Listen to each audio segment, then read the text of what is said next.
Assalamualaikum warahmatullahi wabarakatuh. Perkenalkan, nama saya Mutiara Afrilia, NIM 210336167. Saya akan mempresentasikan tentang keseimbangan dan dinamika rotasi. Baiklah, saya akan membahas tentang dinamika dan keseimbangan benda tegar. Yang pertama, dinamika. Dinamika adalah ilmu yang mempelajari tentang gerak rotasi dengan memperhatikan aspek penyebabnya. Yang pertama yaitu momentum gaya.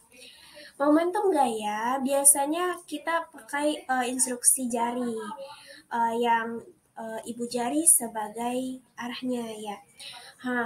Yang dinamakan dengan torsi. Torsi sama dengan R kali F. Torsi sama dengan R kali F kali sin theta. Torsi sama dengan momen gaya, dilambangkan sebagai nanometer. R adalah lengan gaya atau dilambangkan dengan N. F sama dengan gaya yang dilambangkan dengan N. Yang kedua yaitu momen inersial. Kelembapan suatu benda untuk berputar pada porosnya. Besar momen inersial bergantung pada benda-benda yang posisinya sumber putar benda tersebut. Rumusnya adalah inersia sama dengan M kali R kali pangkat 2. Yang dinamakan I sama dengan momen inersial, kilometer meter kubik. R sama dengan jari-jari yang dilambangkan dengan M. M sama dengan massa benda pada partikel tersebut, dilambangkan dengan kilometer. Juga ada rumus kalau totalnya inersial sama dengan mu mx kali mu kali r I kali pangkat 2. Nih kita belajar tadi kan tuh percepatan sudutnya. Sekarang momen sudutnya. Momen sudut itu biasanya dilambangkan dengan L. L adalah MFR. Atau biasakan MR tadi kan itu inersial. Jadi L sama dengan inersial omega. Keterangannya L itu momentum sudut. Yang I itu momen inersial benda. Kalau yang W itu, yang bukan W sih, omega. Omega adalah kecepatan sudut benda radiasi per S. Yang M itu massa benda per kilometer, yang F kecepatan linier, kalau R jarak benda ke pusat.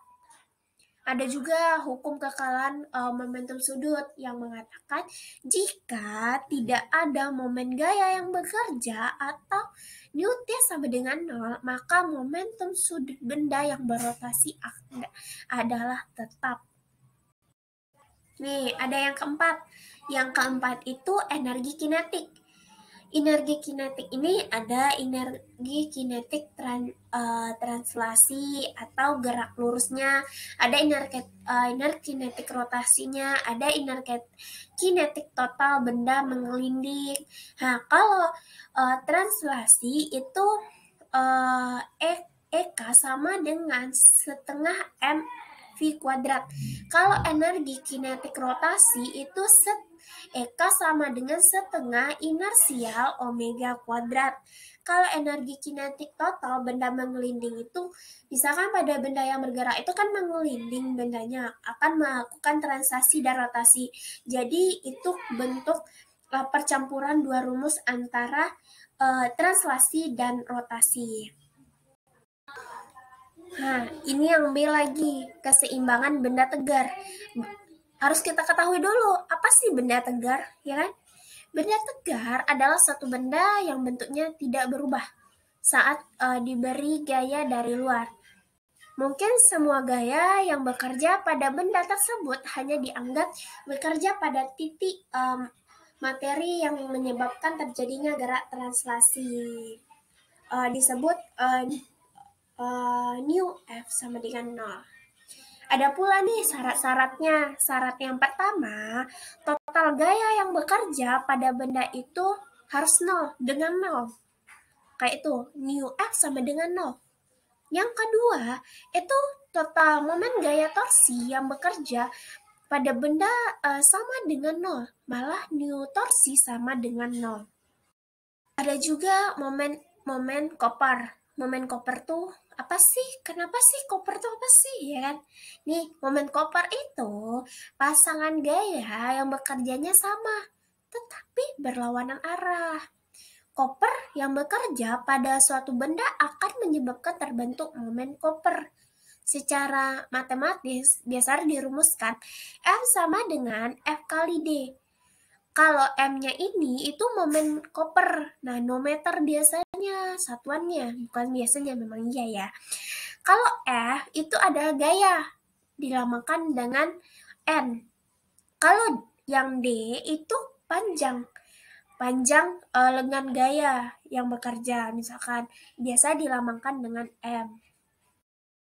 Nih, ada keseimbangan 3 buah benda gaya. Ada gaya 3 buah. Ada F1, F2 sama F3. Antara F1 ke F2 itu mu.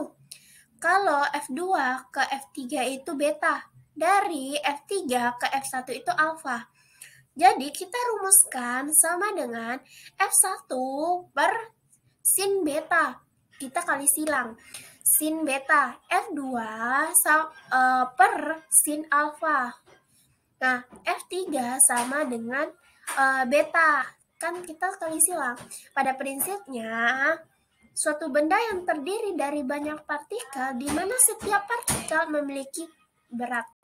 Resultan seluruh berat partikel di dalam benda disebut sebagai berat benda. Berat benda bekerja selalu satu titik tunggal yang disebut dengan titik berat atau titik gravitasi. Untuk benda yang ukurannya tidak terlalu besar, hampir berhimpitan dengan pusat massa. Baiklah, segitulah hasil presentasi saya, Mutiara Afrilia.